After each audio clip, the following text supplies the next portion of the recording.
Hi everyone, good evening. Please confirm that you can hear me. Kindly confirm that you can hear me. Can you hear me?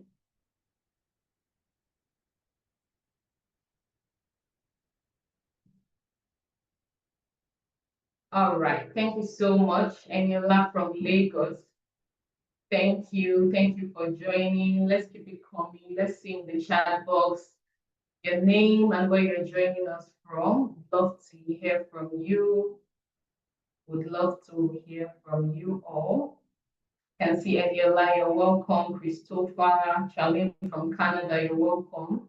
Bernice, Esther, O, Isola, Cynthia, welcome. Guy, welcome. Keziah, Hope from Delta State.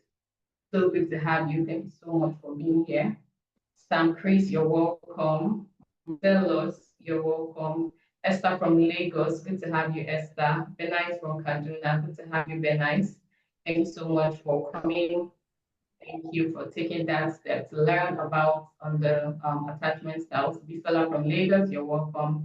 Keziah from Lagos, you are welcome. So good to have everyone here today. And I'm so glad that everyone is here promptly. Like, I'm so excited about that. Tonight's conversation is a pretty interesting one. You will agree with me. I mean, it's something that we could all benefit greatly from.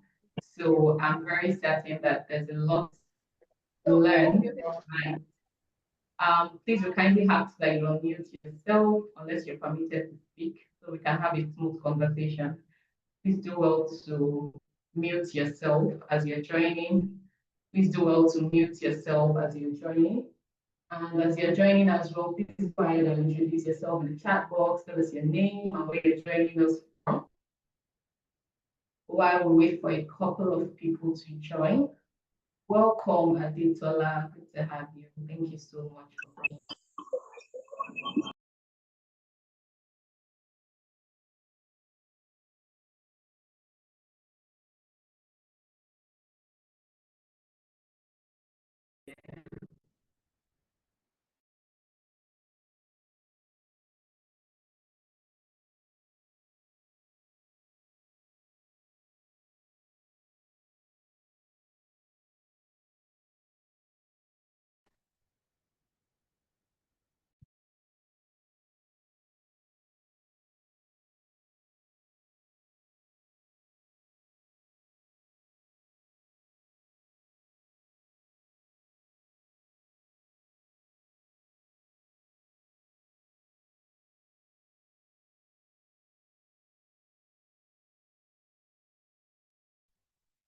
Hi guys. I think Boluwatife is having some connection issues.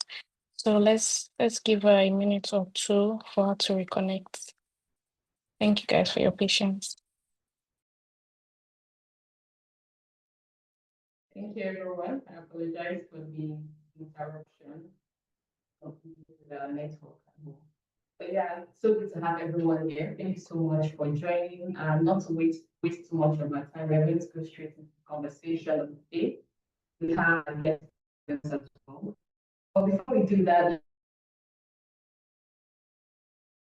just relax our nerves and to just prepare ourselves for the conversation.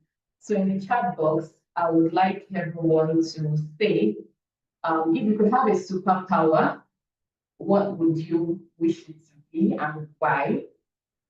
So let's hear from a couple of people. If you could have a superpower, which one would you want to have and why that particular one? Let's hear it.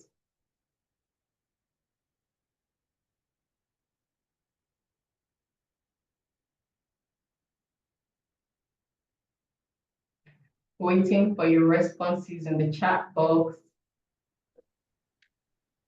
If you could have one particular superpower, which one would it be? And why would you want that one?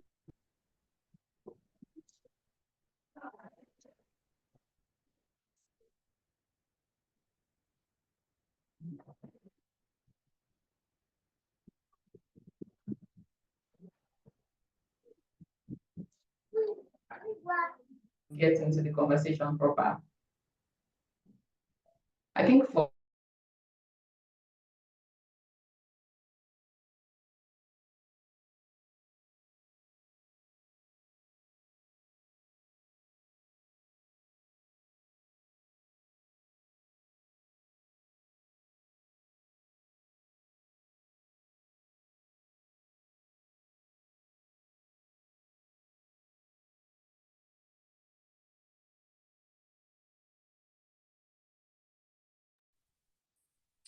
Hi guys, I think she's still having issue with her connection. Let's give her some time so we'll connect back. Thank you.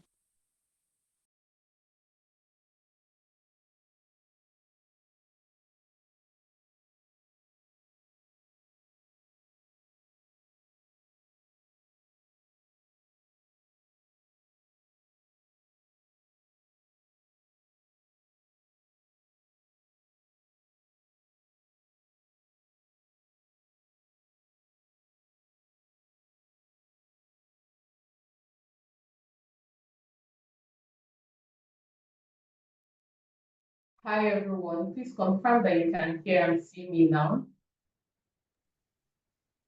Yes, Polo, we can hear and see you now. All right, thank you so much. Apologies for the interruptions with our network. So we are just going to go through about today, and is ready to embark on this journey with us.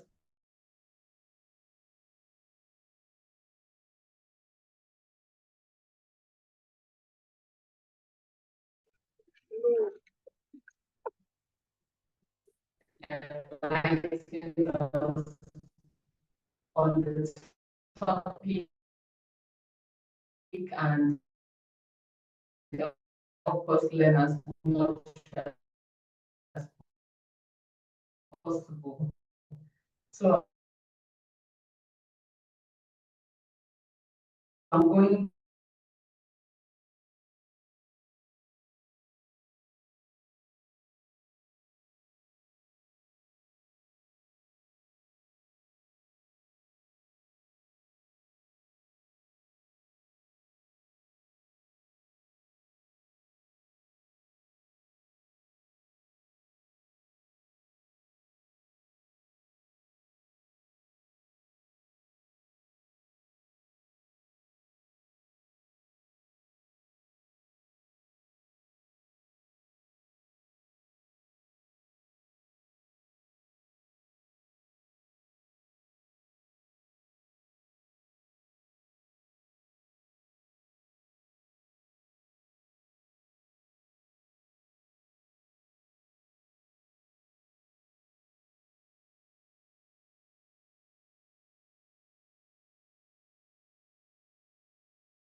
So sorry guys. Bolo is still trying to reconnect. She's having a lot of issues with her network. I think there's a network glitch. So she's gonna be here very soon. Oh, I think she's here. that once again. I don't know what's enough.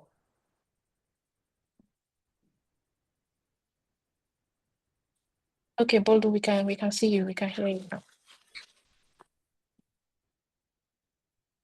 I was reading I said Elijah Okosun is a counseling psychologist passionate about promoting mental wellness and empowering individuals to thrive.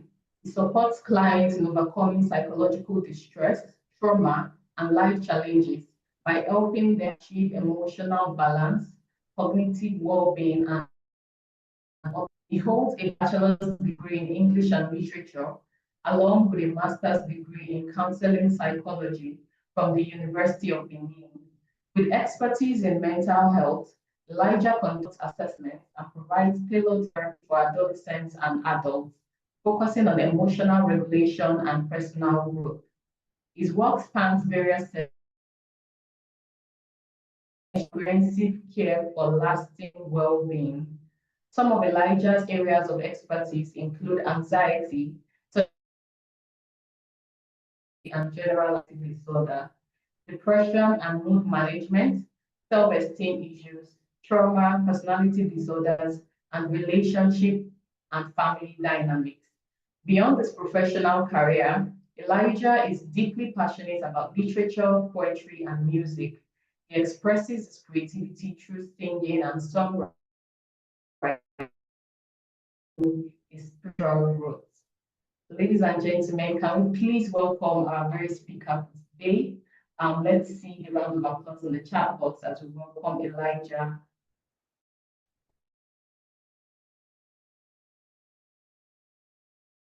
Thank you so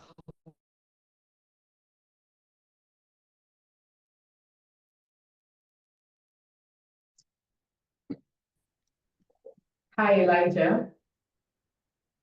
Hello, good evening. Thank you Good very much evening. for having me. So good to have you. Thank you so much. Yes, thank you very much. All right. We're ready for you. Oh, okay. All right. I thought probably you had something else to say. All right. Thank you very much for having me. I'm glad, just to be here, and I'm grateful for the opportunity. And I'm also glad that we're having such, just a really timely topic, something that has, just really been, on the minds of a lot of persons lately, and generally in the field of mental health. A lot of individuals have, just tried to navigate attachment style generally. And I'm glad that, I'm, just here being able to just share information as regards, attachment style. So thank you once again. All right. So I'm just going to dive right in. I'm just going to start. So first of all, I would want us to just, go through a history of, attachment theory in general. So there's, just a general notion of what attachment is. In a time where there's pop psychology and, pop culture, everyone believes that they have a particular kind of attachment style. And it's just really been people have just really been trying to navigate the attachment style, and so there's a lot of misconception or misinformation out there about what attachment style is. But then I would just want us to like run through a history of what attachment style is, and just generally how we can navigate that. So basically, attachment style was first introduced by Bowlby, so John Bowlby, a British psychiatrist in the 1950s, whose work was expanded upon by Mary Ainsworth, so a Canadian American psychologist. And attachment theory posits that the way we experience and navigate relationships is based on early interaction with caregivers. And so we have key proponents for attachment theory like John Bowlby, Mary Ainsworth, and Mary Main. I'm just going to take us through Mary Ainsworth's strange situation experiment. So there was an experiment done by Mary Ainsworth, and this experiment basically, had to do with children. So around 12 to 18 months, as a child, and their caregiver would, just enter a room, and then, with toys, the room was filled with toys, and a stranger entering the room, interacting with the child, and the caregiver leaving, and the caregiver returning, and the stranger leaving. That was the third step, and then the caregiver leaving again, and the child being left alone, and then the stranger returning, and the caregiver returning again. So when you look at this particular experiment done by Mary Ainsworth, it just gives us a clear direction of what the attachment situation was at the time. So that we had different types. So we had type A, type B, type C, and type D. I know that this part, just gets a bit tricky, but I'm just going to run through it. So I'm going to start with type B because that's, just the ideal in quotes. I say ideal in quotes. Because a lot of persons believe that the secure attachment style is more like the ideal attachment, but this is just for the theory. So at the time, Mary Ainsworth noticed that children in the type B, which was for the secure attachment, felt a bit comfortable exploring the room, and they showed little distress when the caregiver left, and they were just happy overall when the caregiver returned. And so these children trust their caregivers and feel secure in their presence. So that was for type B. Now for type A, we had the insecure avoidant attachment. So these children showed little or no emotional response to the caregiver's departure or return, and often ignoring or avoiding them. And this style is linked to caregivers who are insensitive or unresponsive to the child's needs. That was for type A. Now we have type C, which is insecure, ambivalent, or resistant attachment, which is also the one we popularly term anxious preoccupied. Now, the children around this particular attachment style exhibit intense anxiety or ambivalence, displaying more like distress when the caregiver leaves, but rejecting them when they return, which sounds really interesting. The style is associated with inconsistent or unpredictable caregiving. Now we have the last type, which is type D, which was disorganized attachment or anxious avoidance, like we popularly term it. So it was later identified by Main and Solomon in 1990. And this style is characterized by a lack of coherence in the child's behavior, often resulting from traumatic or neglectful experiences. So generally, in conclusion of this particular theory, it was shown that caregiver sensitivity and responsiveness play a crucial role in developing a secure attachment.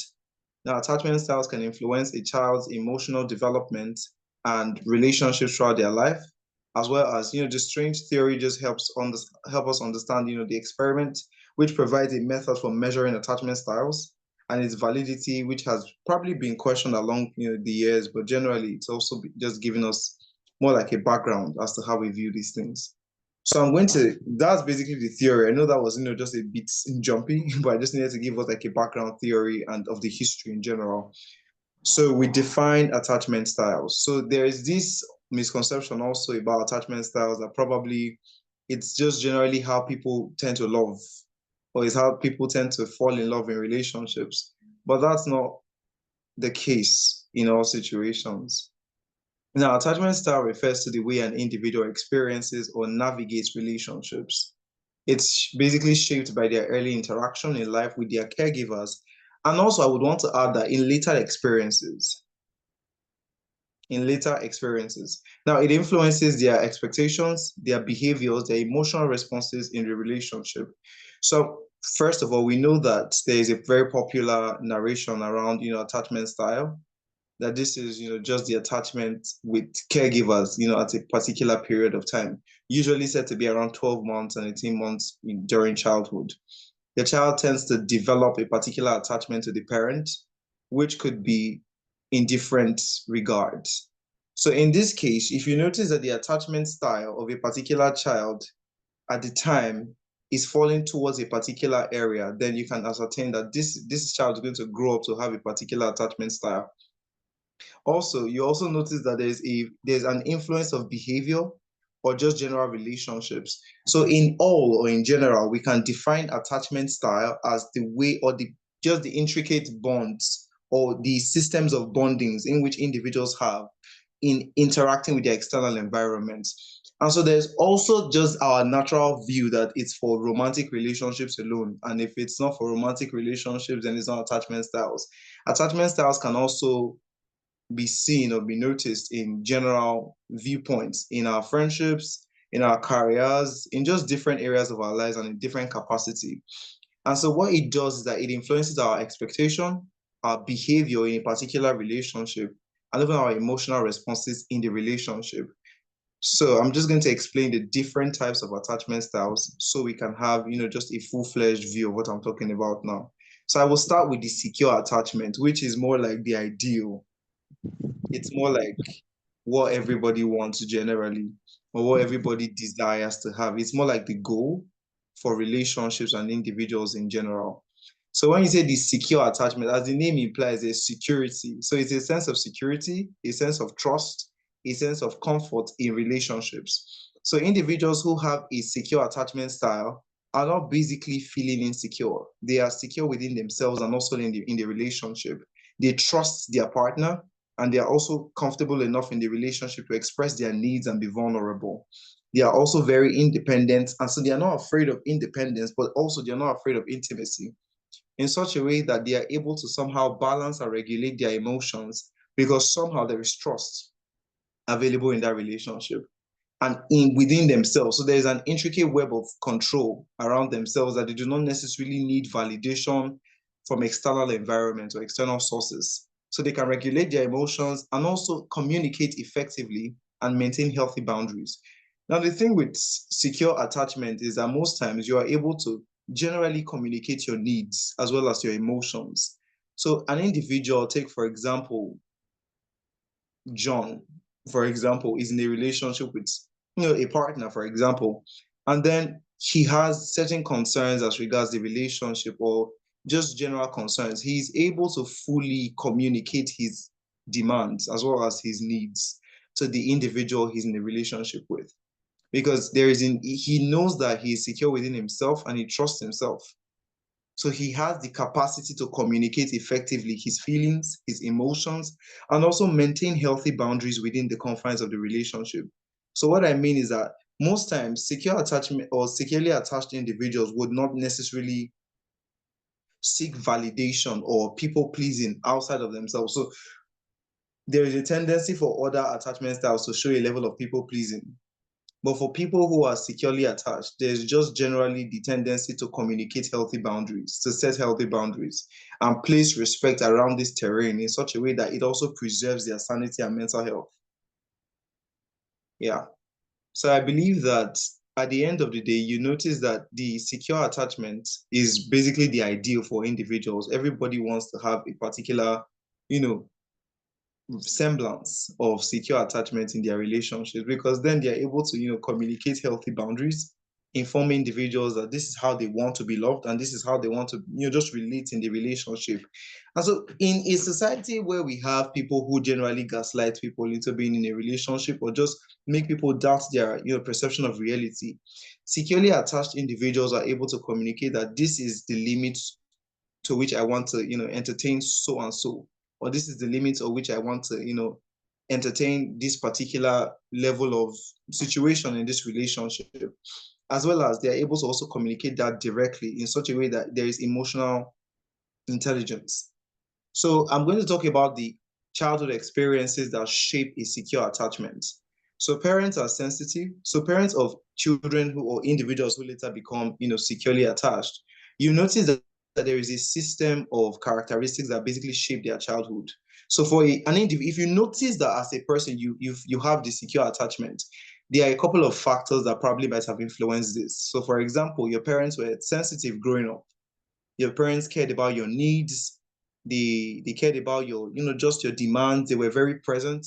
They were responsive. So not only were they able to just sense that you had certain needs or emotional desires, they were also able to acknowledge it, identify it, and respond accordingly to it. So for example, a child probably crying over something, a particular situation, the child, just ends up crying, and the parent comes in, and the parent notices that the child is crying. The parent is able to identify that the child is in pain, but also respond accordingly in such a way that the child feels safe. So you basically validate the feelings of the child and you are consistent in your caregiving. So parents who raise securely attached individuals understand the assignment, that there is an assignment for you as a parent. So parenting, I think it's scary to know that as a parent, the attachment style or the bonding style of an individual basically lies more like 90% on your parenting style or your availability as a parent. And so in a time, in a society, in a generation where parents are, just caught up with different things, with their jobs, with their businesses, with their dreams and aspirations, and are not as present in the life of their child, it puts a question mark and a demand on whether or not these children are actually. That's why we have so many parents raising children who are basically not securely attached in relationships and in general. But also another experience you would notice around this age, you know, around this age, is that the parents have the capacity to validate their child's emotion. So to identify their child's emotion, but as well as also able to validate the emotion. So for example, you have a child and the child, comes in and say, you know what, today someone laughed at me in school. Someone told me that I sound really weird and I don't know why, but I started feeling somehow I was embarrassed or something. Some parents might say, oh, shut up, you shouldn't have done that, or you should have responded in a particular way. But the secure individual is raised by a parent who is also able to identify the emotion of the child and validate the emotion at the time. So you are able to tell the child, oh, I understand that you feel this way, and it's okay to feel this way sometimes. I understand that you're passing through, just a particular season of your life, or you are going through a particular phase, and I understand what it feels like. Or probably you don't even understand what it feels like, but there is a level of validation you give to that child that reinforces security and trust for that child. So the child feels safe around you. The child feels the capacity to be vulnerable around you. The child feels I can be comfortable with intimacy in this relationship with my parent, or I can develop a sense of trust and regulate my, emotions effectively in such a way that I am not judged. Now, with secure attachment, growing up, the child never feels like they are too much or they are not enough, or they are somehow an insecurity risk. The child never feels like that. The child is properly grounded in such a way that he or she understands that, I am loved. You hear individuals say things like, I am loved at home, And so I'm not begging for love outside, or I'm not seeking external validation. Now, while people might say this and it might sound really, enticing, we have so many individuals today who beg or demand validation and attention and, vulnerability at the end of the day, because they didn't get this during childhood. Now, if I'm to take a poll and I'm to ask how many individuals, how was your childhood characterized by these things I just mentioned? So responsiveness from your parents, sensitivity, just consistent caregiving, validation, a sense of trust in such a way that as a child, you felt like my parent is available for me. And so I really do not have to search outside, just for validation in general. So these individuals at the end of the day grow up to be very comfortable with intimacy. They can express their emotions and maintain independence. So the beauty of the secure attachment is that the individual grows up to be someone who is able to balance independence and vulnerability. They are not afraid to show you or the person they're in a relationship with the different sides of them or their different colors in such a way that they feel safe. They know that it's okay for me to be vulnerable. It's okay for me to show you my flaws. And I understand that you will be able to support me. But then even when there is a level of independence, you notice how we looked at Mary Ainsworth's experiment. The child also is able to explore their environment and stay independent of their partner or the caregiver. So in this situation, you understand that the individual is also able to stay independent, whether or not there is, the presence of emotional relationship or not. The individual is able to be independent, but also expresses emotion in a healthy way or within a healthy range. Now, now we talk about triggers. Now, securely attached individuals are less likely to be triggered by relationship stressors. So, but they may probably experience anxiety or conflict. So I would want to also, shed light on this.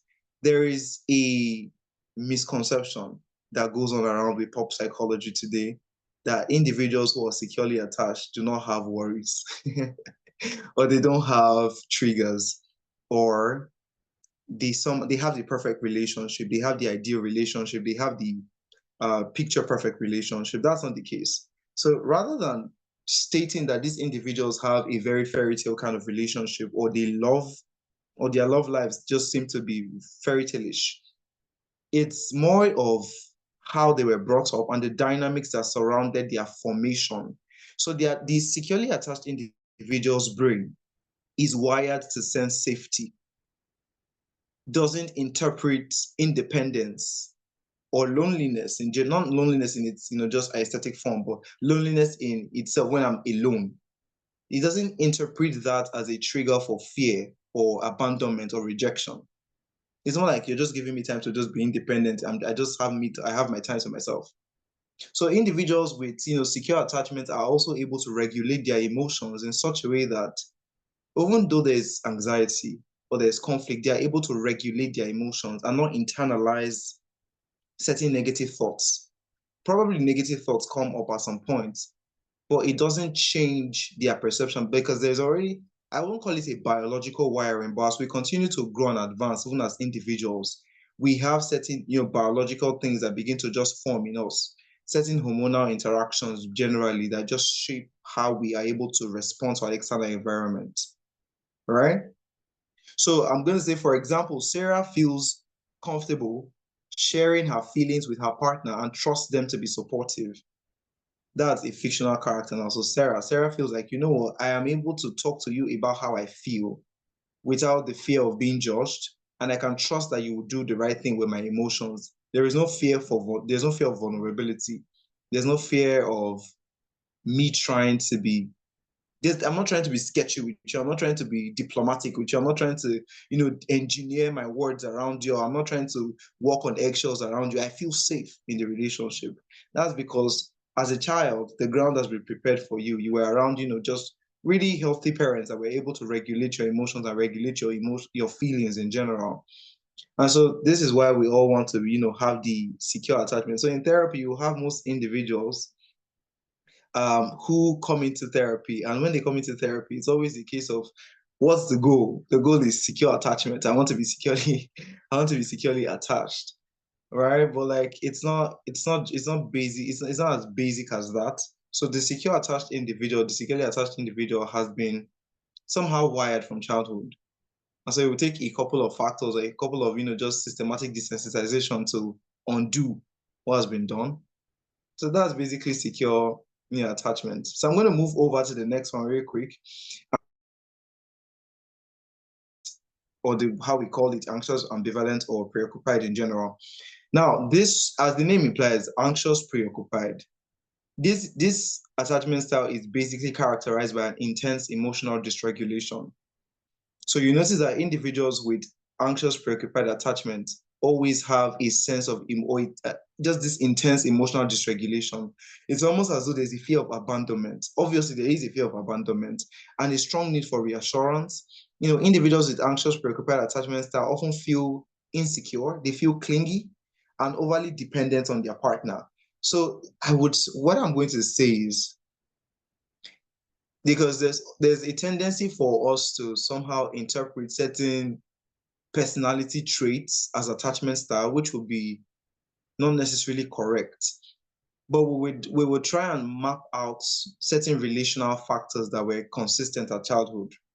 So if you notice that these were certain traits that were, just prevalent growing up, then you can probably not necessarily create, because attachment style is not a diagnosable mental health condition.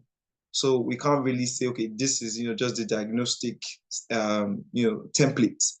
But then when you notice an individual has a level of emotional dysregulation, they're not able to regulate their emotions. Their emotions are everywhere. They fear being abandoned. There is a strong need for reassurance. So they're in a relationship and every single thing seems like a trigger for them. It's more like the individual just often feels very insecure about certain things or everything in general. And they tend to cling on to their partner. It's more like, I wouldn't call it a leech, but it's more like a leech. They just stick. And it's almost as though their life depends on their partner. Their happiness depends on their partner. Some of them might even go depressed because their partner is probably not reciprocating, or probably gives them, just reasons to doubt themselves. Now we're going to examine what their childhood looked like.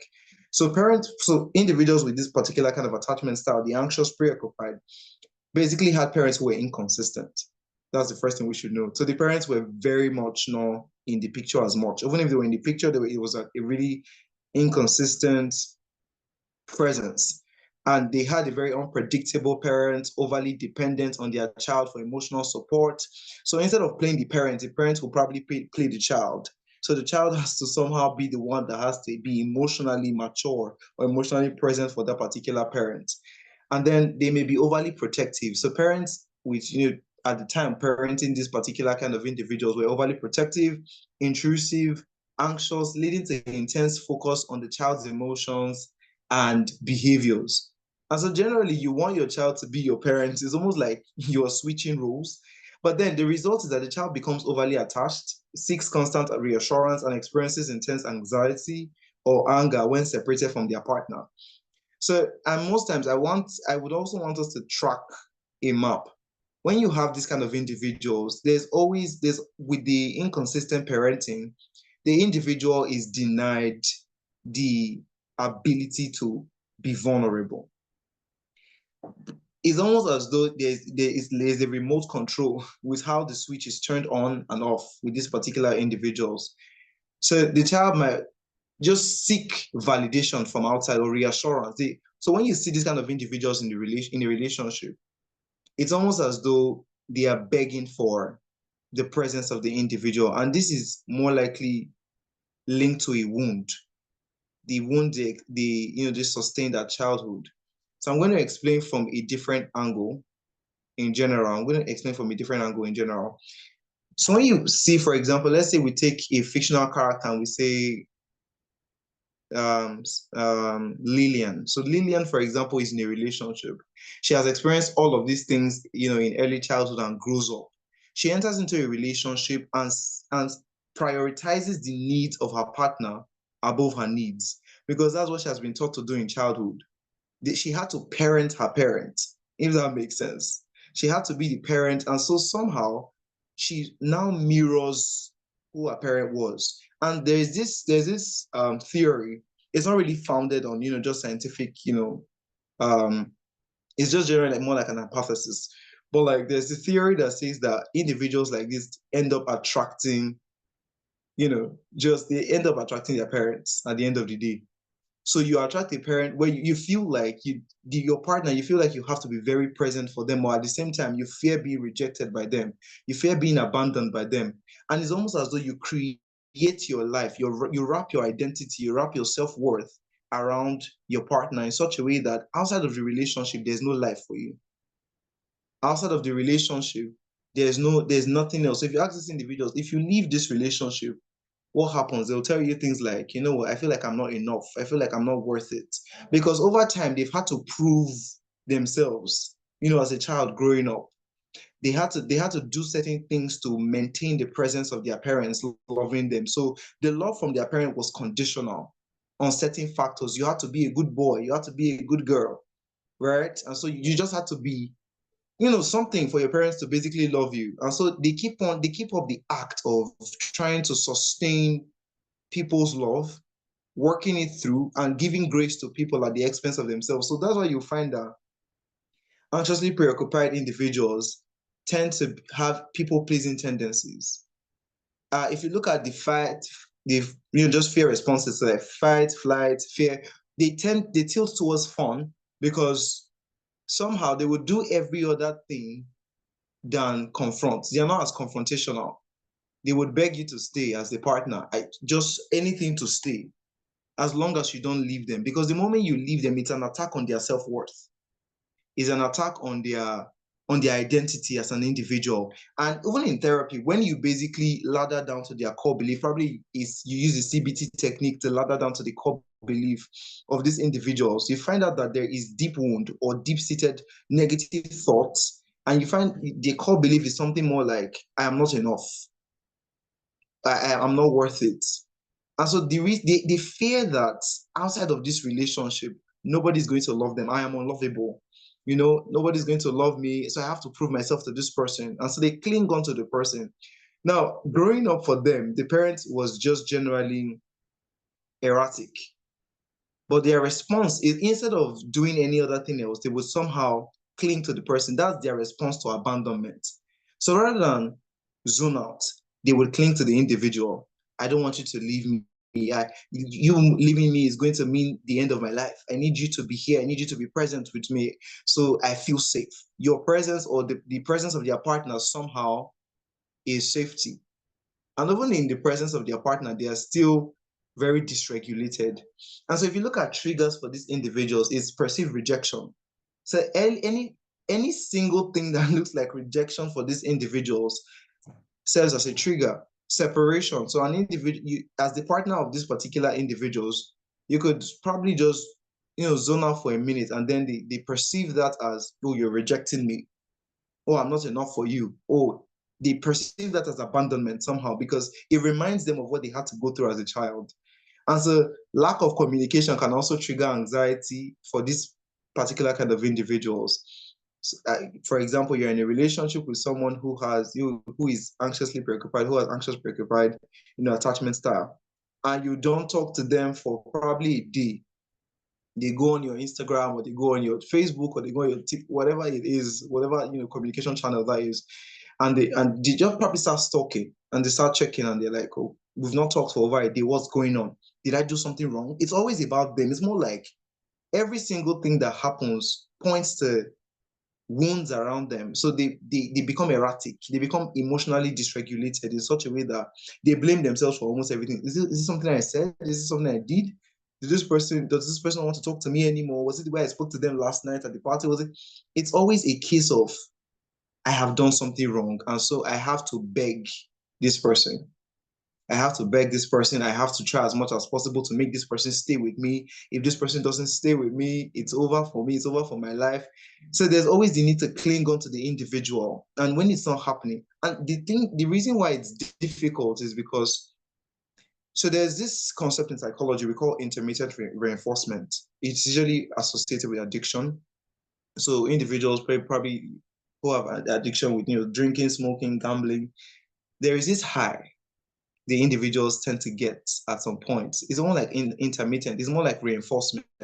but it doesn't happen as often. What it does is that it strengthens behavior. So when I mean strengthens behavior, it somehow puts the individual in the position to keep on trying. So that's why you find people who have gambling addiction, they tend to win today and then they don't win tomorrow. So that basically strengthens their resolve to say, you know what, I'm going to put in as much effort as I can to, try as much as possible to get what I got the first time. Even with, just substance abuse too, there's also that intermittent reinforcement. And so it happens in cases like this too with the anxious, preoccupied individual. They get this sense of high in the relationship and somehow they feel like they have to continually execute themselves, stretch themselves, drain themselves to be present for another person in the relationship at the expense of their own sanity. If you meet, for example, what I mean real, there's not someone who just comes up and says, you know what, I have anxious, preoccupied attachment, or that's my attachment style. I mean someone who really has that. The person is unwilling. Okay, quick example. I'm going to give you a random example of what it looks like. So an anxious, preoccupied individual is in a relationship with, someone, and this someone, in quote, cheats on them. The first time, the second time, the third time, hits them, beats them, just is very violent and is not really acknowledging of their emotions. Do you know that the individual who has anxious, preoccupied attachment style would stay in the relationship still? And when you ask them why, they will tell you it's because somehow if they leave the relationship, it means that they are the ones at fault. It's something they did. Even when it's them, at the receiving end of the trauma and of the pain, they will tell you things like, you know what, if I leave this relationship, this is the only person I've ever loved. Nobody can love me like this person. This is my life. They tend to cling to this kind of individuals in general. They are afraid of people just abandoning them. So if you say, you know what, we're going out tomorrow, and you cancel plans, they're like, why did you cancel plans? Is this something I said? Is this something I did? They're always just trying to map situations in such a way that that's what it is. It's a very stressful attachment style. But then generally it's something that probably also affects people in general in relationships. So Emily constantly seeks assurance from her partner and becomes anxious when they are apart. So you find that these individuals, the worst thing to do to them is to put them in a long distance relationship. That's what you call execution. So I'm just going to quickly move over to the third attachment style, which is dismissive avoidant, or the one we usually popularly call avoidant dismissive. So this is characterized by avoidance of intimacy, emotional unavailability, a strong emphasis on independence. Individuals with dismissive avoidant attachment style often prioritize self-reliance and may come off, pretty aloof or distant. So with this, now I know that we have so many individuals who tend to be, so I would want us to also, look internally, right? So as we are probably learning about this, we could also do the internal search and ask ourselves, examine ourselves to see which attachment style we probably might have. And which is consistent with just our patterns generally in relationships and in friendships even. At the childhood of individuals with dismissive or avoidant attachment style is more like parents are distant, unresponsive, dismissive of the child's emotions. They tend to prioritize independence over emotional connection, leading to lack of emotional validation and support. So this is the direct opposite of the secure. So parents, of this particular avoidant, individuals tend to be distant. So either they're probably not very much present, or when they are present, it's almost as though they are zoned out. They are unresponsive. They are dismissive of the child's emotions. So take, for example, a child falls and, hurts their leg or something, and the child is crying. That's a very healthy, reaction in that situation. But like you walk up to the child and you're like, why are you crying? Why are you crying? If it's a male child, you're like, are you a man? Why are you crying? You shut your eyes, don't cry. As a man, you man up, tough up, and be a man. You have to wipe your tears and don't cry. Don't cry. Don't show people you are weak. Somehow you are already solidifying a sense of self in the individual, or self-concept. So the child internalizes emotional responsiveness as the child internalizes emotional responsiveness or vulnerability as negative. And so somehow they continually grow to a point where they repress their emotions. So the thing is that people think that for example, Beauty and the Beast. So the Beast was the Beast was generally just someone without emotions, or was someone who didn't have feelings. But I believe that, with my work with clients and individuals generally, I believe that avoidant individuals, or individuals who have avoidant attachment style, have emotions, but it is repressed. So repression is more like a defense mechanism. It goes way, way under the unconscious mind. It just goes way under like the brick rock, and it just stays there because the child has, shown emotion, has been vulnerable around the parents, but they are told to, suck it up. They are told to, just pull up their muscles. You don't cry. Don't let anyone see you cry. Don't let anyone see you be vulnerable. So they become very sketchy with their emotions in such a way that they perceive anything that looks like emotions as negative. So I don't want to be seen as weak. They somehow interpret emotionality or vulnerability as weakness. They process that as weakness. And so their parents tell them, you know what, just be strong for yourself. So the parents are distant, they are unresponsive, they are dismissive of their child's emotions. And these individuals basically grow up to, they basically struggle with intimacy and emotional connection. So the child suppresses their emotions, prioritizes independence. So they somehow are conditioned, more like conditioning. I will call it conditioning, a form of conditioning. They condition the child to be very sketchy of emotions. So but the dangerous thing about this is that it's not just for them alone, but for other individuals. So the moment they perceive strong, intense emotions from someone else, it triggers them, or it triggers them in a way that it launches an attack on everything they've known to be true. So you attack their identity, you attack their independence, you attack their safe space, you even attack what they have been repressing over time. And so how do you want an individual who has repressed his emotions, or has learned to be, strong or independent or self-reliant over time, to somehow be emotionally available for you, when this is what they've been conditioned into? And so that's the issue here. So the child learns to just suppress emotions, and we see it manifest as difficulty opening up, avoiding emotional conversations. So individuals with this particular attachment are avoidant.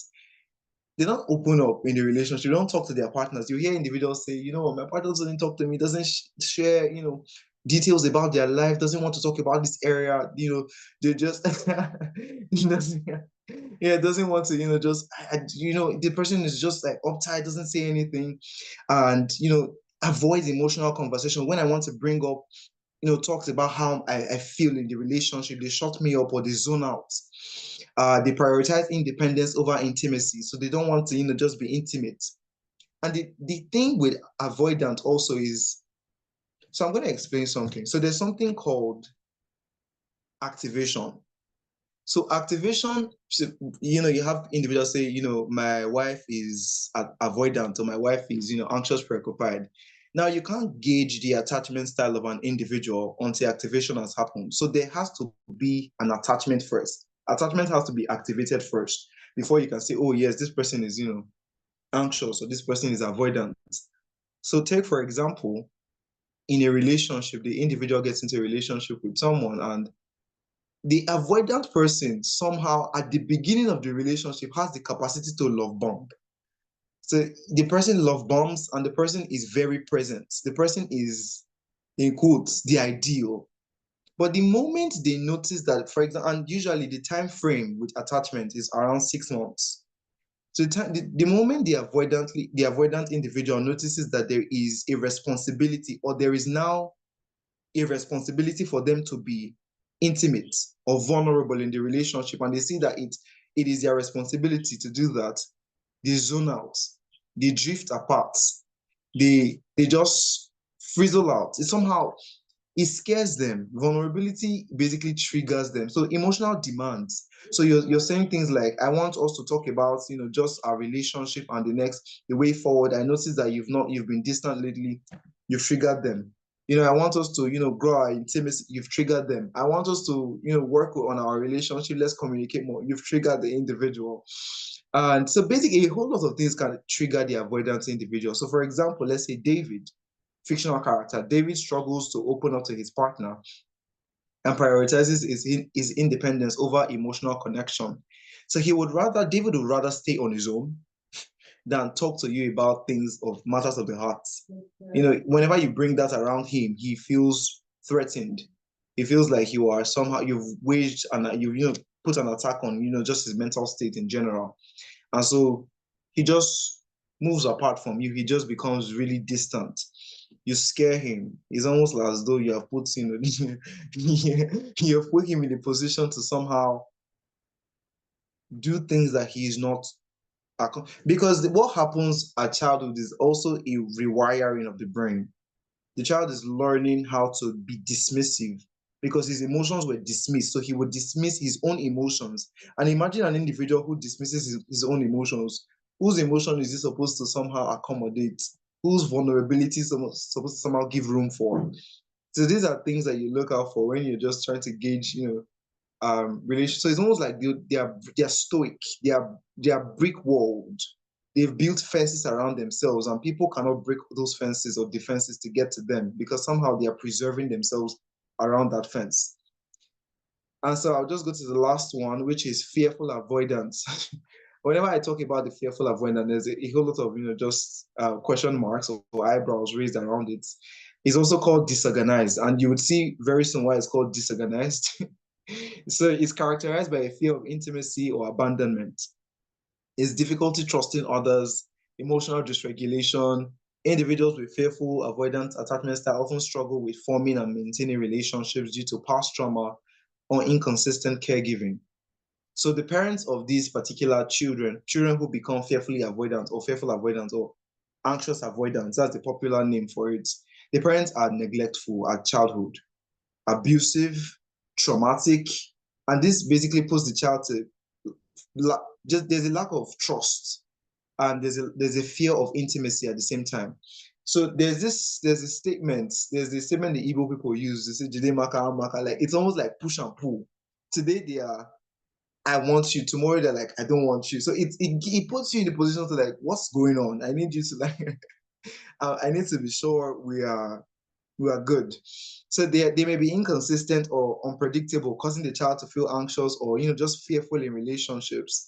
And so today the parent is love bombing the child, and tomorrow the parent is zoned out. The parent, just batters the child, speaks against the child, beats the child. Then tomorrow the parent is available again, emotionally available, and tomorrow the parent is distant again or gone. And as a result, the child develops a fear of intimacy and abandonment and struggles with trust experiences, intense relationships, and emotional dysregulation. So it's more like a combination of both the avoidant and the anxious, just everything put into one. And what triggers them is more like perceived rejection. So the moment an anxious avoidant individual notices that there's a tendency for rejection, or there's fear, there's also the fear of intimacy and vulnerability, which can also trigger fear of avoidance and behavior. So if I'm to explain generally how this works, it looks more like the individual comes in with a particular expectation that in this relationship I am going to be loved, or in this relationship I'm going to be very stable or at peace. But the moment they notice that you are bringing in just your own baggage, they tend to disappear. Now, there is a view for these individuals. People think that they do not have the capacity to be avoidant. That's why it's called anxious avoidance. They can be avoidant and they can also be anxious. But the avoidance happens when they have been hurt a couple of times and they've tried to, just zone out or stay in the relationship. They come in and come out again. They notice that somehow you're not, bulging or you're not giving in. That's when they zone out completely and they take into the avoidance side. So it's like two ends of a spectrum. So there's the avoidant and there's the anxious, and they are in the in between. So you as the individual, or if you're in a relationship with this kind of individual, your reaction or your behavior somehow puts them in a position to tilt towards one of these ends, if that makes sense. So for example, fictional character, Rachel. So Rachel struggles to form close relationships due to fear of being hurt or abandoned. I would say this, although the general gauge for relationship or attachment style generally is childhood experiences, individuals who have also experienced traumatic relationships in the past can also be rewired somehow to tilt towards a particular relationship or attachment style. And I'll explain. So, say for example, an individual, let's say Rachel, since we're using a fictional character, Rachel. So Rachel has been in a relationship before with someone and with a man. And the man, just cheats on her consistently. He beats her, he hits her, he abuses her, and he gaslights her, probably like to douse her, general view or perception of things in such a way that she's unable to express herself. She's unable to be vulnerable in the relationship, but also she can't leave because she loves this person too much. And the person gaslights her, makes her feel like her feelings are not valid. Her feelings are not validated. She feels the need to work for the person's love. She feels the need to somehow become a detective in searching. Okay, she goes on the person's Instagram, the person is talking to other persons too. When she finally comes out of this kind of relationship, she's traumatized. And most times there's always a trauma bond, which is built. Now, the trauma bond now determines how she relates in relationship with other people. And so she might enter into a new relationship and then take on the position of an avoidant. And that's an emotional response to the relationship she was probably coming from. So it's not just like childhood experiences alone, because there's a tendency to say, oh, it's just during childhood. My relationship formation during childhood is also the relationships we build along the way. I hope that makes sense. So I'm just going to quickly read a conversation. So I'm going to give you unhealthy conversation, and I'm going to give you a healthy conversation. So I'm going to read the unhealthy conversation. So we have unhealthy conversation. So setting is a cozy coffee shop. So Alex, the avoidant, and Maddie, the anxious preoccupied. So we already have a template of what the avoidant individual looks like and the anxious preoccupied. So they sit across from each other at a coffee shop. Now, Maddie says, hey, I've been feeling really insecure about our relationship lately. Do you love me? And Alex pauses, looking uncomfortable. Of course I love you. Why are you asking this? And Maddie says, I don't know. You just seem distant sometimes. And can you reassure me that everything is okay? Alex, who is avoidant, sighs and says, Maddie, I'm busy with work right now. Can we talk about this later? Maddie says, but what if you're not thinking about me? What if you have lost interest? Alex zones out, checking phone. Maddie, I said I'll talk to you later. Can we just drop it for now? Maddie says, but I need to know you are committed to us. Can you just tell me you love me? Interesting. And Alex, distracted, barely looking up. I love you, Maddie. Can we just please focus on something else? That's what you term an unhealthy conversation with an avoidant and an anxious, preoccupied individual. So I'm going to read a healthy conversation. What a healthy conversation probably would sound like between these two. So we have set in a quiet park, and then we have Alex and Maddie sit together on the bench, probably after going through therapy. So you have Maddie. Maddie says, hey, I have been feeling a bit insecure lately. Can we talk about our relationship? And Alex says, of course, what's been going on? And Maddie says, I feel like you're sometimes distant, and I worry that you're not invested in our relationship.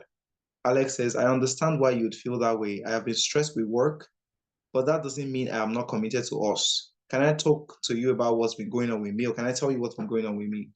And Maddie says, yeah, I would like that. Alex says, I have been feeling overwhelmed, but I value our relationship and I'm here for you to stay.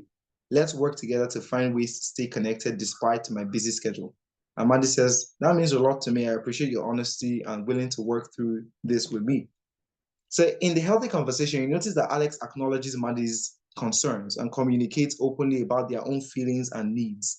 Now, Maddie feels heard and validated, and they work together to find a solution.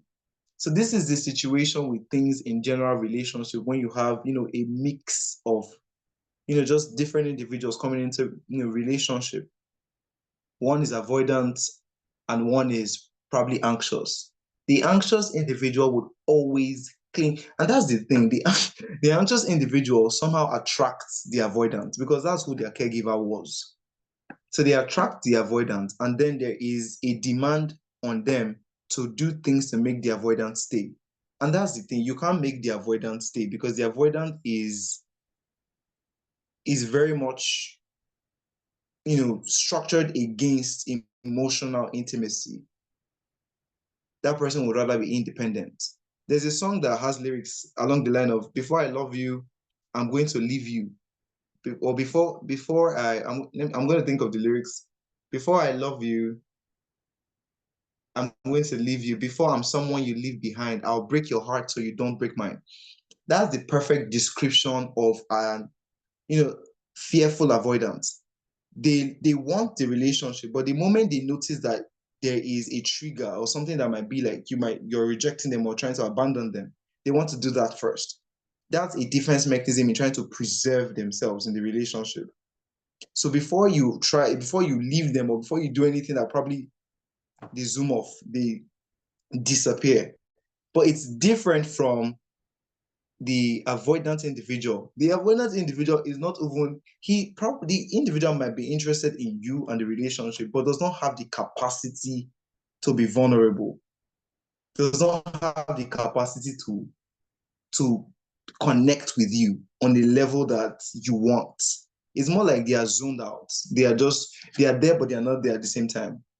And so just quickly, solutions, because I really don't want to take our time, but like solutions and healing generally. So the first thing I would say is therapy. Yeah, working with a therapist to develop a more secure attachment style and address, underlying trauma and, improve emotional regulation. Because I would always say that individuals on their own can only do so much, but therapy somehow gives you a level playing ground in such a way that you're able to see from a different perspective. The unconscious. So the funny thing, someone might ask, does the avoidant know what they're doing to the individual they're in a relationship with? Do you know how much hurt or trauma you are putting this person in such a way that you somehow shut their emotions up? You somehow make them, because you're basically doing to them what was done to you. It's more like transference. So growing up, you were told to shut up, you were told to man up, you were told to swallow your emotions, and somehow somebody being vulnerable enough to bring their emotions to you somehow puts you in a position to say, you know what, I'm not used to this, I'm going to zone out. And the more the anxious person comes to the avoidant, the more the avoidant zones out of the relationship. So it's scary, it's a scary dynamics, but it's something that needs to be addressed in therapy generally. So therapy is one way. Then I would also say self-reflection. So we have a lot of self-aware individuals today. We have a lot of self-aware individuals who feel like, I know my attachment style. I know how it impacts my relationship, but do you generally know what to do with that information? So self-reflection, thinking about your patterns, even right now, thinking about just general characteristics that form your relationships. And because there's always a pattern, you would notice it in not just one relationship, but it's consistent. You would hear people say things like, maybe for an avoidant individual will say, all my relationships have ended for the same reason. I told them they were too intense. I told them they were too much for me. I told them that they were love bombing me. It scared me. And that when you ask the avoidant, what's the problem? They'll tell you, it scares me. I don't know what to do with their emotions. I don't know what to do with their feelings. It's too much for me. The person is way too intense for me. And so it puts me in a position to also look inward. And so what you're doing is that you're putting the obligation on the avoidant individual to be very present for you when they've not even been able to do that for themselves, or they didn't get that as children. So you're basically wanting them to reparent themselves and reparent you at the same time. Then I would also add mindfulness and self-compassion. So mindfulness basically helps individuals with certain attachment styles outside of security, but secure is also part of it too. When you practice mindfulness, you are able to stay aware. So it comes with emotional regulation techniques like deep breathing, grounding, just journaling, or manage emotions or reduce stress generally. So I know that individuals, mostly in therapy, might say things like, breathing exercises don't work. I know a lot of us have heard, deep breathe, journal. We have clients who even get tired of, doing all of these exercises, but they are called emotional regulation for a reason.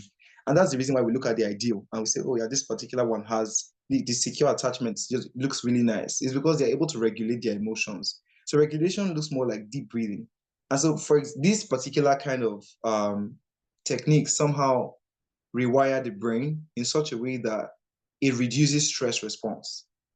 And because we have the sympathetic nervous system and the parasympathetic nervous system, when you are able to like deep breathe, ground yourself, journal, even for the avoidant, the anxious individual, it somehow puts you like, be calm, like take it, be calm, just chill for a minute, like relax. It tells you that everything is fine, you are safe, because it's a lot of thinking, ruminating. You will have the avoidant individual take up their phone and they want to see the location of their partner, they want to know who their partner is talking to, they want to, every single thing is more like an attack on their self-worth, or just on who they are as a person. Someone, the person is cheating on them, the person is going to abandon them. All of this thinking, when you're able to diffuse them with cognitive behavioral therapy, that was I said therapy, you're also able to stay grounded in such a way that the thoughts would not have as much effect, because you just see them as negative thoughts in themselves. So yeah, you are able, through just deep breathing, grounding, and journaling, and all of these things, you are able to ground yourself and also able to trigger your parasympathetic nervous system, which reminds you that you are safe, you are calm, everything is fine. There's no cause for alarm. But one last thing I would just like to add would be effective communication, which we saw in the unhealthy and the healthy relationship. Imagine having this diverse attachment styles, and there is no clear communication. So avoidant doesn't communicate, anxious communicates in only anxious ways. You would not have a stable relationship. Someone asked one question, can both of them coexist? Oh, definitely. When there is effective communication, you're able to, listen actively, validate emotions, and set clear boundaries in such a way that your emotional needs are being met. So this is not an excuse for the avoidant to say, you know what, this is how I'm built. Because most times we try to pathologize certain mental conditions or certain, just general psychological conditions to strengthen behavior. So you know what, I'm avoidant, so I don't have the obligation to be present for you, or I'm anxious, I don't have to. So those are like things that just generally come up. But then we should definitely be able to, if communicate, effectively and be emotionally intelligent, as well as be able to resolve conflicts. Self-care also. Take care of yourself in such a way that your relationship is not your entire life. But then if you are building a relationship, you are also prioritizing yourself and your needs at the end of the day, and engaging in activities that promote your emotional well-being at the end of the day.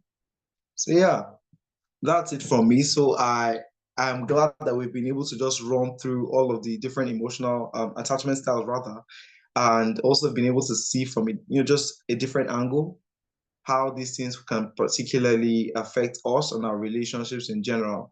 So thank you once again for having me, and I'm really glad I was able to, do this. Thank you once again. Yeah, thank you. Thank you so much, Elijah, for that wonderful session. Personally, I've learned a lot, and I'm sure that that goes for everyone on this call as well. Can we please appreciate our speaker in the chat box? Thank you so much, Elijah. That was really, really remarkable and insightful. I mean, as we were mentioning some of those traits, I could, see some bits of myself in there, but I'm sure that everyone also was able to identify some of their own traits as well, see how their upbringing from childhood influences even their adult love life now. And yeah, while we are waiting to get questions from people, I can see questions are coming in already. So please, if you do have questions, go ahead and drop them in the chat box. But I just wanted to say or ask quickly, Elijah, earlier you mentioned there been sort of like a thin line between like personality traits and attachment styles. So I wanted to like know more about that. See how do you like differentiate the two? How do you like balance it out, or just um, touch a bit more about that, and let's see from there. All right, thank you very much. So yeah, so I think that's a really interesting question, because most times there is a tendency to somehow mistake certain personality situations or certain personality conditions or personality disorders for attachment styles. So I would say this, that certain attachment styles have bearing in certain personality disorders in such a way. For example, take for example, borderline personality disorder, BPD. Individuals with borderline personality disorder tilt towards the fearful avoidant because there's an erratic, just emotional response, emotional dysregulation. They are just really all over the place with their emotions. There's a fear of abandonment, there's a fear of rejection, and so there's just this need to be, their emotions are just scattered everywhere. But then if you're trying to pull the thin line between personality disorders or personality in general and attachment style, you could always go back with the psychodynamic approach to just the basis, the rearing, the child giving, stage. Because there are different factors that influence personality. So if you look at it from a different angle, you can see that attachment styles, what influences attachment style could also influence personality, but they are not the same thing. So personality is more like the individual's part and parcel, which could either be from, external environment or internal environment. But it is largely different from attachment style because it's the intricate web of connections that basically form how you bond with individuals, how you communicate your needs, how you mirror relationship. But personality is more of a couple of things. It's more like genetics, it's more like epigenetic factors. It's also more like, the individual's biological makeup as well as environmental. So more like nurture at the same time. So but I would say that there's also a tendency for people to develop personality disorders. So it's not as if it just like it comes with the individual. There's also the development. But the thin line is more, I would say it's attachment styles could also be a symptom of personality disorders in a way, or symptoms of attachment styles, which could look more like emotional dysregulation, fear of intimacy. This could also be symptoms of a particular attachment, or sorry, a symptom of a particular personality disorder, but isn't the same thing. So I think there's just that thin line between the both of them. I hope that answers the question.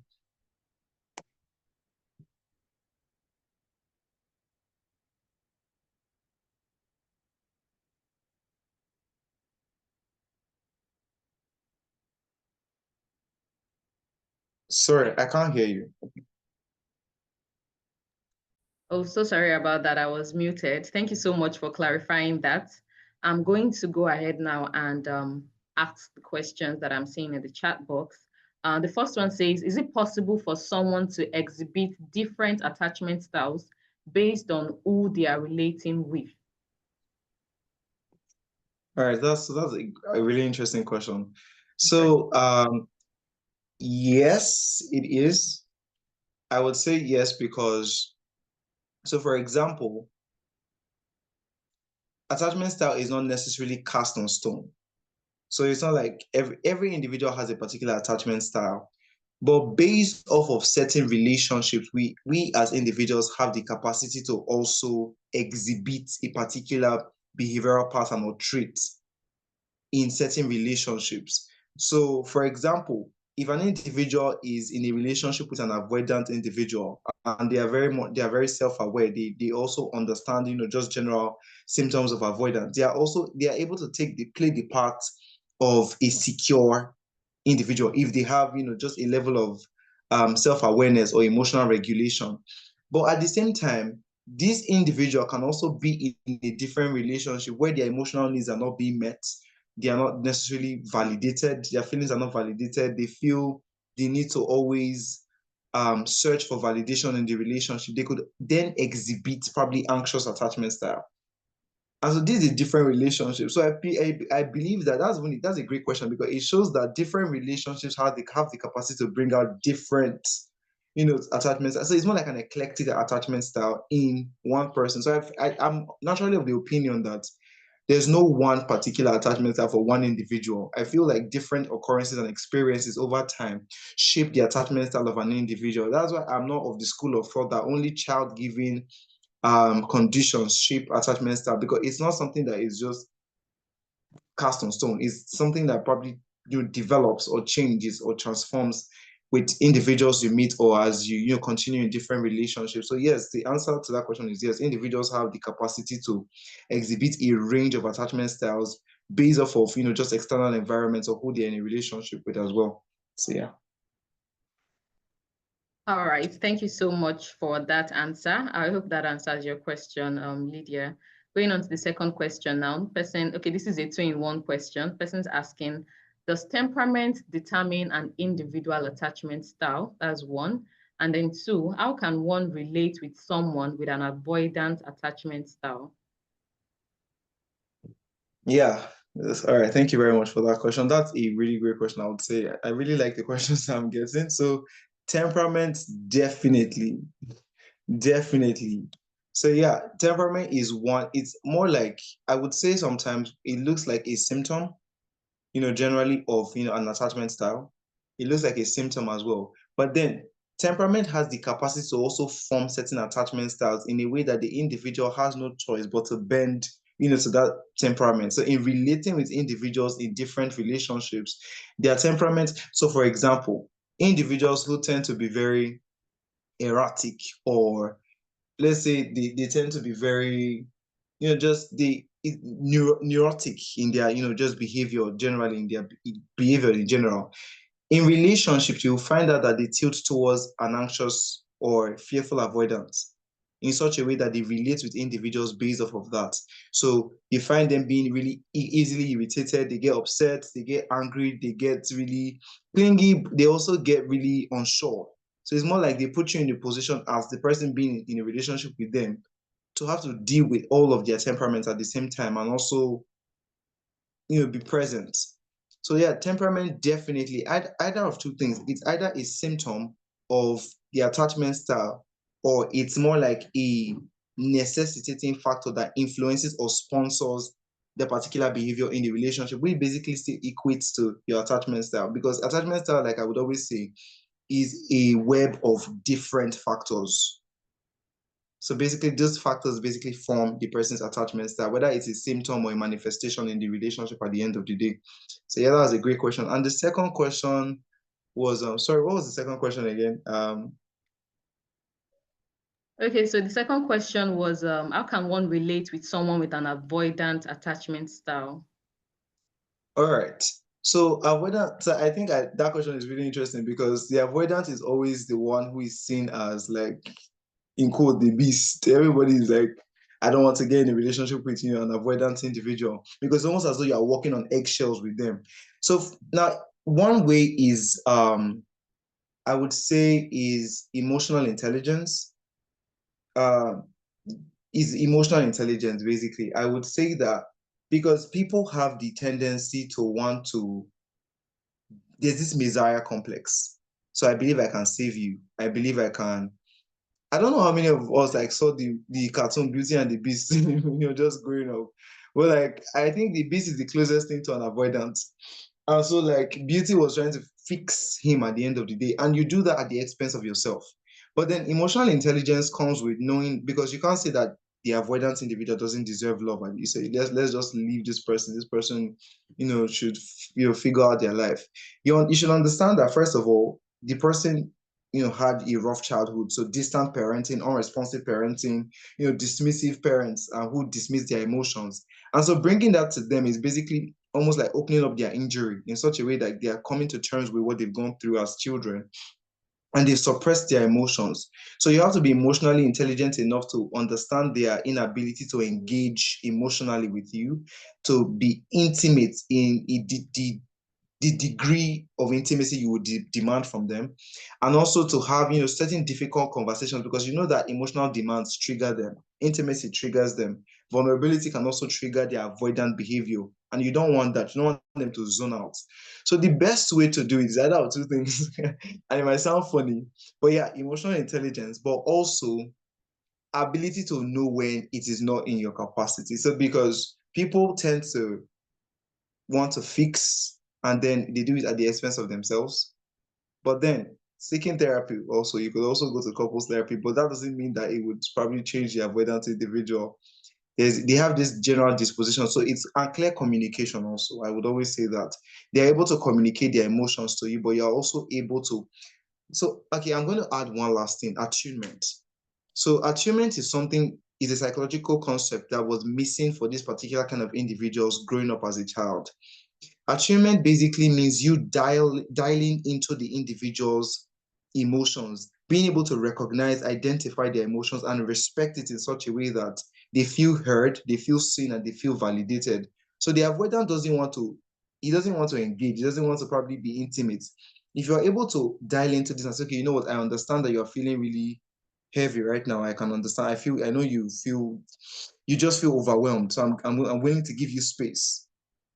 Then that's attunement. You're able to understand their emotions, and it makes them safe. It makes the avoidant individual safe enough to express themselves or to step into the ocean of vulnerability in such a way that they're able to test the waters around you and know that, okay, you are a safe environment for them at the end of the day.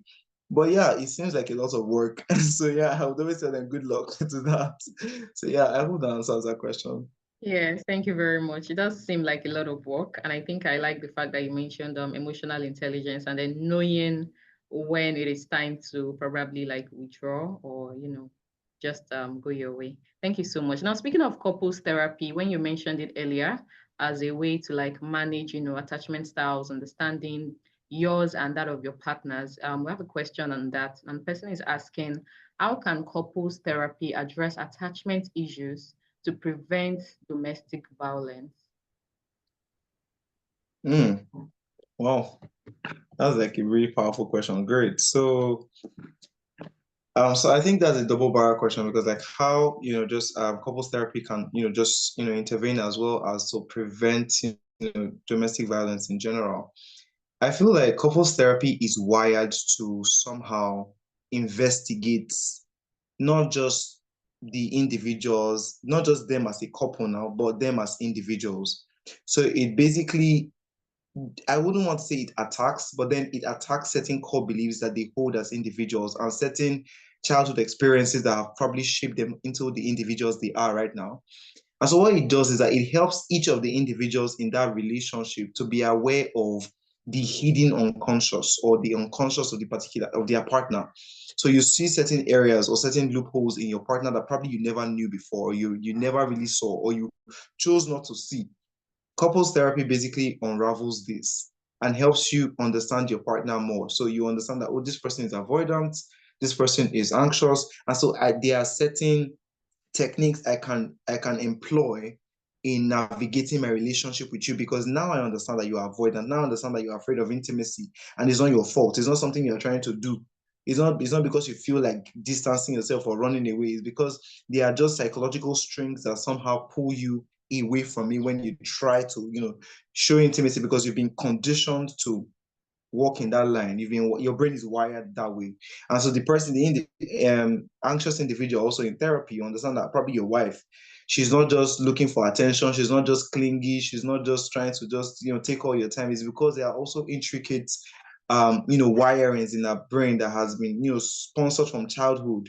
That you are able to see that it's not just because she wants to just love bomb you or because she's a nagging, wife or nagging, girlfriend or something. Because it's because she's also working based off of the wirings that have happened as a child in general. And so this influences, this. And so in therapy, when you're able to see this, you're able to give more grace to your partner and you're able to also gain tools that you can use in just navigating the relationship. Then domestic violence. Uh, so that's like a really tricky area because couples therapy, yes, would address certain intricate things, but it would basically bring to the fore, all of these things. But I feel like if domestic violence is something an individual is constantly facing in the relationship, then I think there's space for reevaluation also to reevaluate, just the direction of the relationship as well as to apart from trying to navigate or to see where the relationship is headed or to understand why there is domestic violence, it would also be to help you see whether or not the relationship would be the right thing for you at the time and how to also keep you safe if you are the victim of that domestic violence. There's a lot to say, but I think I want to stop there. So yeah, thank you very much. I hope that also answers that question. Yes, thank you so much. I hope that answers your question. Speaking of friendship outbreaks, I know you mentioned that attachment styles doesn't necessarily influence like your love life alone, So speaking of friendships now, somebody has like a question, says, while I'm more expressive with my partner, I still struggle with friendships and feel sensitive towards it. And this is all down to that one experience that showed me Pepe. So apparently, I think the person is asking how to like navigate that situation where you are more expressive with your partner, but then you struggle with the friendships that you have. Mm. Okay, great. So I'm glad that we've been able to establish that attachment styles are not just only found in really romantic relationships, but also our friendships and even our careers. It determines what kind of career you choose, what kind of. But in this context, with friendship, you're more expressive with a partner, but then with friendship, it's a different ball game. So it's also a level of attachment because then it's like I would always say it's a spectrum and there's a range. So you can actually be, we can be very emotionally attuned or very present emotionally with a particular individual. And then in another end of the spectrum, you might exhibit a different kind of. So that's because probably in the friendship, you notice certain triggers. So when I was explaining earlier, I talked about certain triggers that could be available. So probably in the romantic relationship, those triggers are attended to. You don't feel as you don't feel like you're under attack in your relationship. So those triggers basically don't manifest. But then in your friendships, if you notice that there are probably certain triggers, for example, the avoidance person will notice that there's emotional demand. So there's demand in this friendship. I feel like I have to be vulnerable in this friendship. I have to this basically triggers me. Or you notice that there's perceived rejection in that friendship or separation or lack of communication. This basically can also trigger anxiety or attachment related concerns.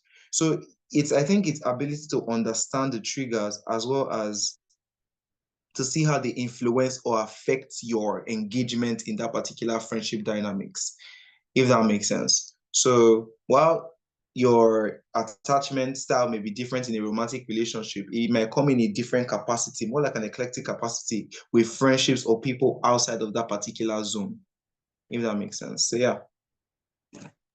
All right, thank you so much for clarifying that. Similar to that same question, like a part two. So for attachment styles, would you say it varies from person to person? Like, can you be a secure person when it comes to like male friendships, but then pull back when it comes to like female relationships? That's what the person is trying to like understand more about. Okay, so can you repeat that question again? All right, so the person is asking that you say attachment styles vary from person to person, like gender-wise. For example, being more secure with male friendships or pulling back when it comes to female friendships. Okay. All right. So I would always, for questions like this, I would always, I would always tilt towards, just a psychodynamic approach. So with this, there's this general psychosexual theory with Sigmund Freud.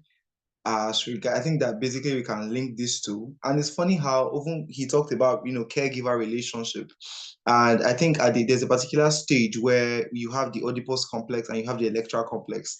So the Oedipus complex is where the male, the male tends to want to, overthrow the father. So probably like get rid of the father and, develops a particular connection to the mother.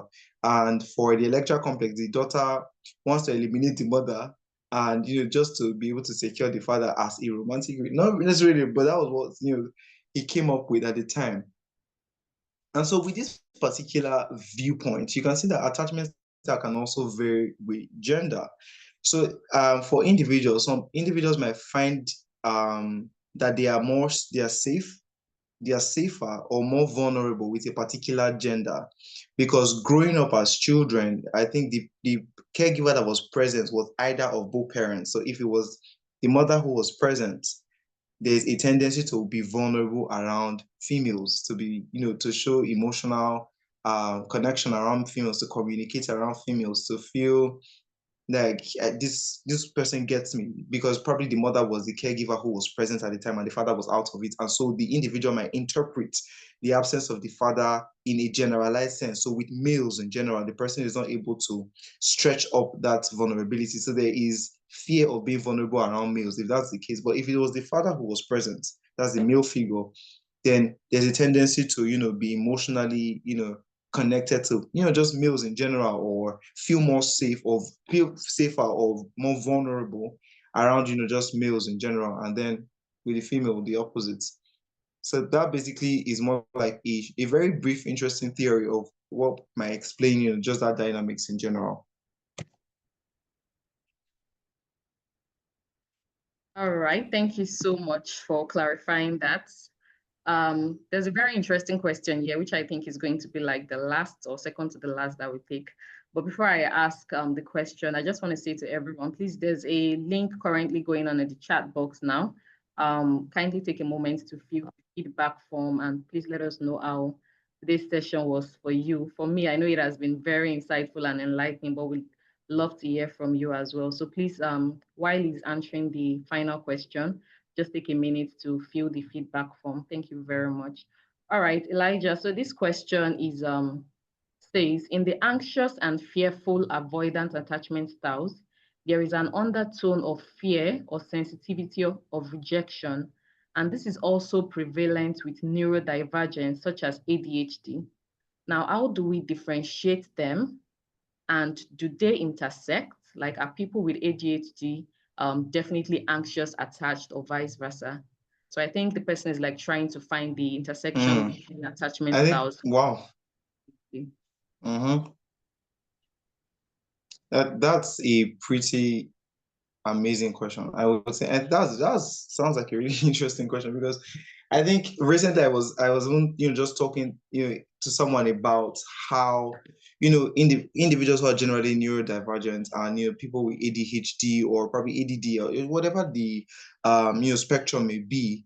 But in this context now with the question ADHD, yes, definitely 100% yes. There is an interception that happens with just both of them, but they are not all in one same thing. So for ADHD, is more, I would say these individuals are more susceptible towards a particular attachment style, mostly the anxious avoidant and the anxious preoccupied.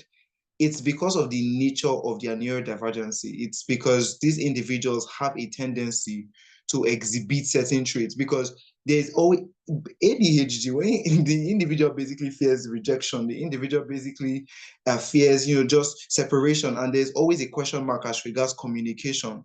But then some also neurodivergent individuals like ADHD also have the capacity to be avoidant, because somehow they also there's also there could have been just intricate situations that happened during childhood that would solidify their need for independence, or solidified a need to just be self-reliant, or just come across as aloof or distant. So individuals with ADHD, sometimes you would notice that even with just the hyperactivity sometimes, or just whatever manifestation it could be, there's also a sense of, it's more like they are there, but they are not there at the same time with some of them, because it's not the same thing. It's not the same manifestations all the time.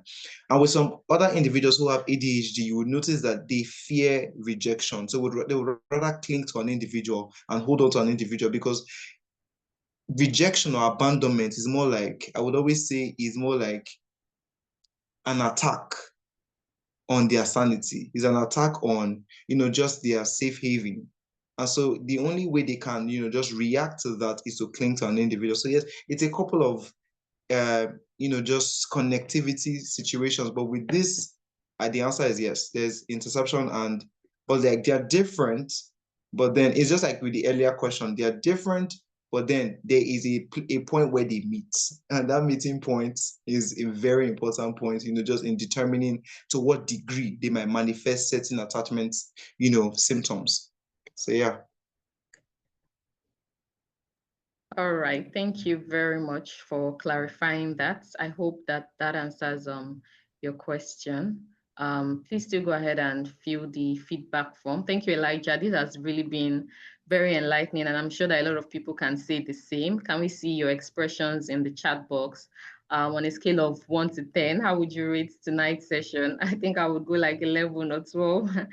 Amazing. Thank you, Mutupuela. Thank you so much. Let's keep it coming. Let's keep it coming. 13. Wow, nice. Thank you.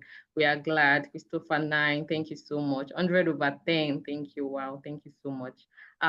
We are glad that we could put the session together and make it a very insightful one for people.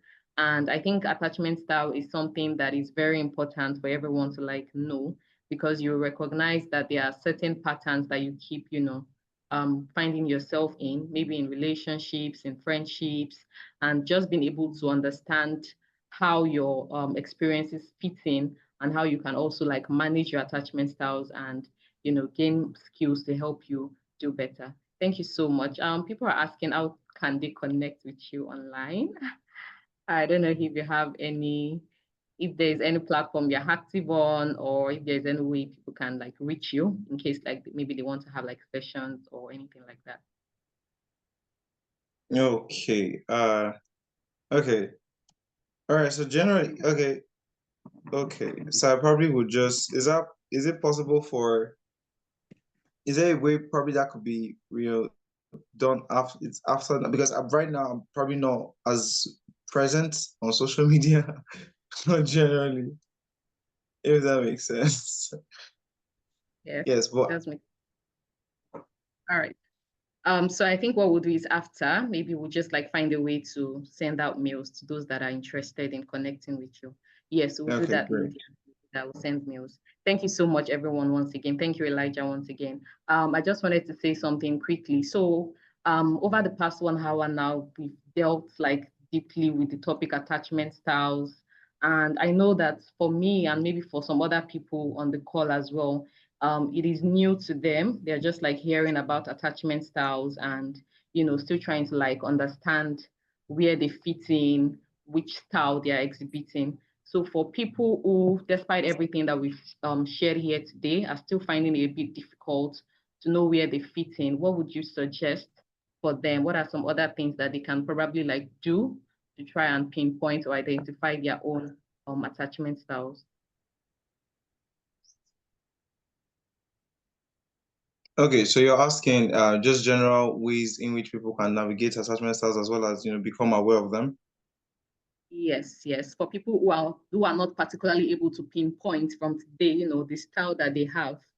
We've mentioned 4 attachment styles, but for some people, they are still not quite sure where they fit in. So what further steps, can they take to like fully ascertain this? Okay, so I know I mentioned just self-reflection earlier.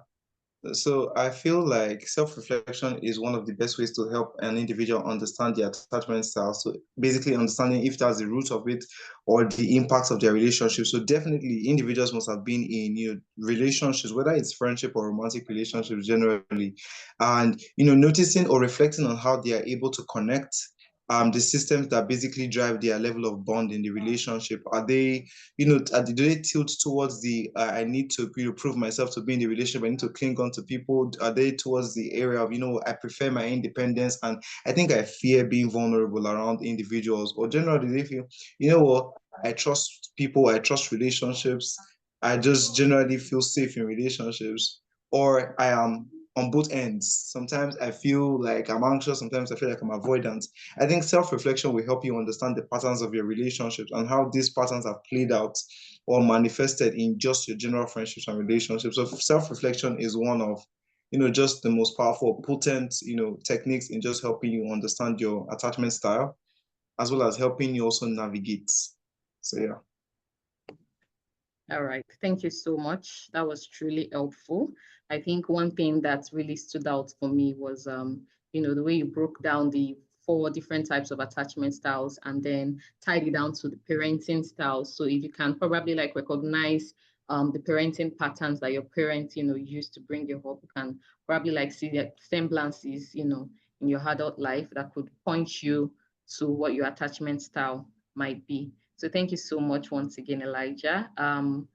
Thank you to everyone who participated in today's webinar. This is Mental Drive Africa. We organize webinars like this almost every time. And I know some people on this call, this is not their first webinar. So you guys are the real MVPs. Thank you for always, always, always turning up. And to those who are probably joining our webinar for the very first time, thank you so much for being here, and we hope that it has really been worthwhile. So we organize webinars from time to time, Instagram live sessions as well. So do well to connect with us on our social media platforms so that you can stay updated on some of the programs and events that we are bringing, to spread awareness about mental health and to help people become better equipped, to face problems and challenges. All right, so right about now, I want to give opportunity to our very own founder at Mental Drive Africa. I would like to say a few things before we wrap it up on the call tonight. So ladies and gentlemen, can we please welcome the founder of Mental Drive Africa, Precious Adeyinka Salami. Hi everyone. Hi. So I feel like that's like a setup, if that makes sense. This is like a setup, but yeah, hi everyone. Just trying to put my video into good light. So there it goes. Perfect. So I truly appreciate and celebrate everyone for taking the time out to be in this session this evening. And the facilitator tonight, or the speaker, as we would like to call him, Elijah. Thank you for doing so much justice to this topic. And attachment style is just one of it. It's just one of the entire conversation that we keep having at Mental Drive Africa. It's one of a whole lot. It is just one needle out of the haystack. We've got a lot of things to talk about.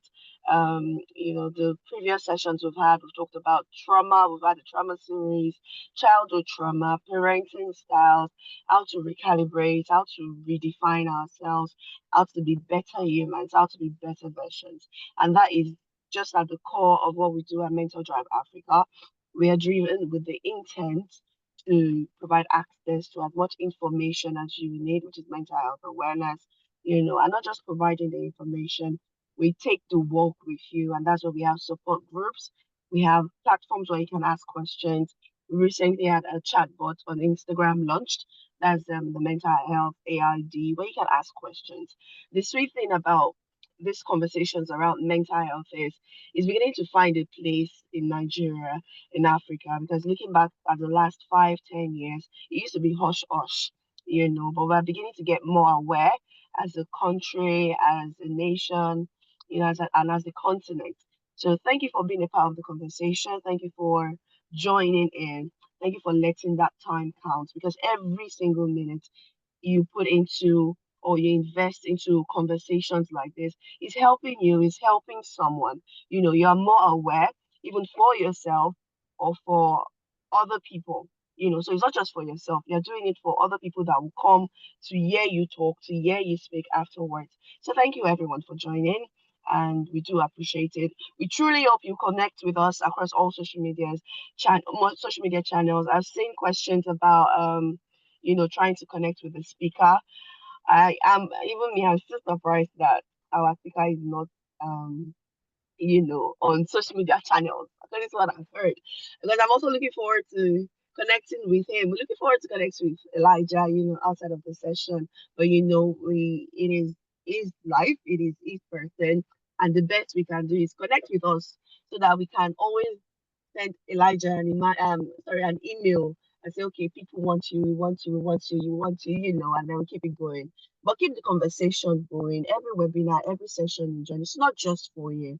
It's for people around you. It's for your siblings. It's for your friends, and then we are reaching one heart at a time. Thank you so much, everyone, again. Hand it over to Bolu now. Do have a wonderful evening. Thank you, Precious. Thank you so much. Yes, so please don't forget the feedback form. Help us to serve you better, because we want to keep, doing this. We want to keep bringing in amazing sessions, amazing speakers, amazing topics. So please, filling the feedback form would really, really help us to know how to improve. And also don't forget to connect with us on social media. We're on Instagram at Mental Drive Africa, on LinkedIn and TikTok at Mental Drive Africa, and we're also on X at MD_Africa_. So thank you everyone once again. We really appreciate your presence. And it is at this moment that we sign out and say good night, and please have a wonderful week and continue to prioritize your mental health. Thank you so much, everyone.